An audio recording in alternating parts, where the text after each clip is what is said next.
Hello everybody, I'm Johnny Von Hollywood from Shockwave Sports. Oh, wait a second. There we go. Oh, now I look like I'm going to a Diddy party. Hello everybody, I'm Johnny Von Hollywood from Shockwave Sports, and today I'm going to give you guys my top 10 wrestling matches of the year. Now this is a list that people have been waiting for, such as Rod Kip and Ace and Mikhail, and some people are really excited to hear this list, so I'm excited to tell you guys what my favorite wrestling matches of 2024 were. Starting with number 10, I'm about to blow everybody away by putting number 10, Andrade losing to Dragon Lee on WWE Speed. That was a fun, quick match, and I have to say that over the past year, watching Speed and watching how that program is growing and the fan base that it slightly has, it seems a little bit more underground. I think it's kind of cool, though, having a show on X.com exclusively for that, and I know it's inspired me with certain things on Shockwave Sports. Number 9, Chris Statlander versus Willow Nightingale, Chicago Street Fight AEW All Out. So Chris Statlander is my girl. I was a big fan of her throughout the past year, and watching her versus Willow Nightingale and seeing Willow Nightingale come up over the past year was really fun. The main takeaway I have from this fight, though, is I enjoyed a lot of All Out this year from AEW. Number 8, TNA Knockouts World Championship 2 out of 3 falls, Masha Slamovich versus Jordynne Grace. I was super excited to see Masha Slamovich take on Jordynne Grace. I've been a fan of Jordynne Grace since I saw her in NXT earlier in the year, and I have been following her since and watching TNA every now and again.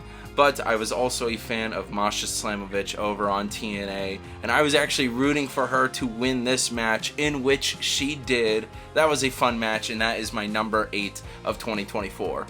Number 7, Samoa Joe versus Swerve Strickland, AEW Dynasty. For the AEW World Championship, Samoa Joe and Swerve Strickland was hyped up to deliver, and to me it did. I had a grand time during the match, and Samoa Joe getting that championship was pretty fun and expected. Number 6, undisputed WWE Championship match, Roman Reigns versus Cody Rhodes. Now, of course, I believe Ace and myself have aligned at both putting this match at number 6, and I hate to say it, but I just kind of agree with him. Most of the match I don't actually remember until the big cameo fest at the end. While I did love the endgame moment, and it was just as exciting to me as anything else that I have been watching since I've consistently watched since 2022, it truly was the end game of wrestling. I had a grand time, and I can't wait to see how they could deliver this next year's WrestleMania. Number 5. Now we're reaching the top 5. This is where some of the picks are going to get even wonkier than you may have thought before for Johnny Von Hollywood. At number 5, Sting and Darby Allin versus the Young Bucks, leading up to that bout at AEW's Revolution and Sting's big retirement match. Myself, Ace, and Raven had a long conversation, I believe on a predictions video about it, that talked about what if Sting and Darby Allin win? What if they get away with it? Ace, of course, had said, yeah, well, when you lose, you retire. Me and Raven were going in on the positive side of that, and guess what? It ended up happening. I can't believe Sting and Darby Allin went out on top, and I had such a big grand old time with that match, especially with the cameo moments from that match of Sting's sons, and of course there are quite a few fun spots during that match. Overall, Sting and Darby Allin was very enjoyable to me, and a twist ending that I was hoping for but not expecting. Number 4, Will Ospreay versus Takeshita, AEW Revolution. Revolution was such a fun pay-per-view this year by AEW, and of course Will Ospreay, one of the best wrestlers in the world right now. I'm a huge fan of him. You might see him appear again on this list shortly. But Will Ospreay and Takeshita, AEW Revolution. This is the second match on this list that really changed my perspective on wrestling. I'll talk about that bit more in the next match, but these two competitors, these two legit athletes, just watching this match, I could not get over the athleticism and what they were able to bring to the table, and it just drew me in purely from the wrestling sense, not from the story sense. I was tuned into watching these athletes compete and perform for me at AEW's Revolution. Good job, Tony Khan. Oh, God. Number 3, Mariah May versus Toni Storm, AEW All In.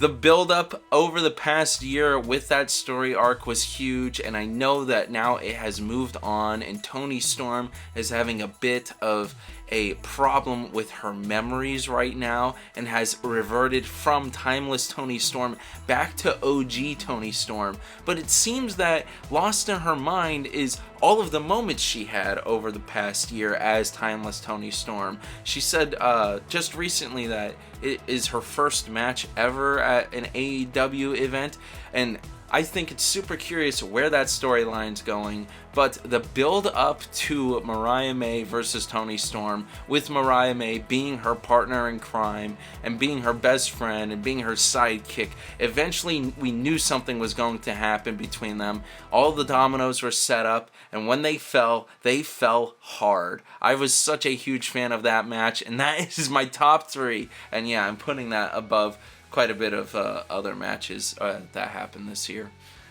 Number 2, now this one I bet you weren't expecting from Johnny Von Hollywood. New Japan Pro Wrestling Battle in the Valley, Will Ospreay versus Okada. This match I had watched first before the previously mentioned Will Ospreay versus Takeshita match that really reinvigorated the way that I viewed these athletes in wrestling. This match, Okada and Ospreay put on one of the greatest wrestling matches that I have watched, and it really just completely shifted my mind on everything. From watching old Raws with Ace over the past year, from whether that be the early 2000s or the late 90s, I've learned a lot about wrestling. And there's just something about the modern day athletes that are these performers here across all of wrestling that they can just move, and this was such a fun match to watch, and sitting there by myself watching it, I felt like I had an out-of-body experience. It just was so intense for me, and such a cool moment, and like I said, I immediately went to the rest of the guys at Shockwave Sports afterwards and went, I feel like I get it now. I feel like you can have the great storylines that you see across whether it be WWE or other promotions, and then take great wrestling that you see across all these promotions. And once you blend them together, of course, it comes out pretty solid sometimes. But that was just a pure match where I had no idea what the story was, and I went, these are wrestlers. Number 1.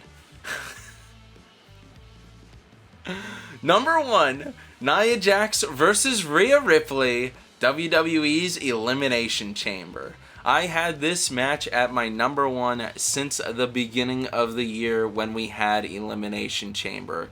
It was so cool. I was becoming a Nia Jax fan over the past few years. Of course, when I started watching, I didn't like her that much, but she grew on me and I started rooting for her a lot, and I've liked where her story arc went from there. But Rhea Ripley and Nia Jax delivered. Rhea Ripley, of course, is a great wrestler, and we have seen her perform plenty of times before, amongst other greats. But Nia, I was just so impressed with in that match, and I was just so fascinated and really into that match the whole time from start to finish. So Rhea Ripley versus Nia Jax at WWE's Elimination Chamber is my number 1 match of the year. I hope you guys all enjoyed Johnny Von Hollywood's top 10 wrestling matches of the year. Be sure to check out Ace's video, of course, on what his matches of the year were. And don't forget to check out the Shock Wrestling Universe. Every Monday, every Friday, we have a new video of Monday Night Car, Friday Night Strike. Be sure to join us, and I'll see you guys next time. Good night, everybody.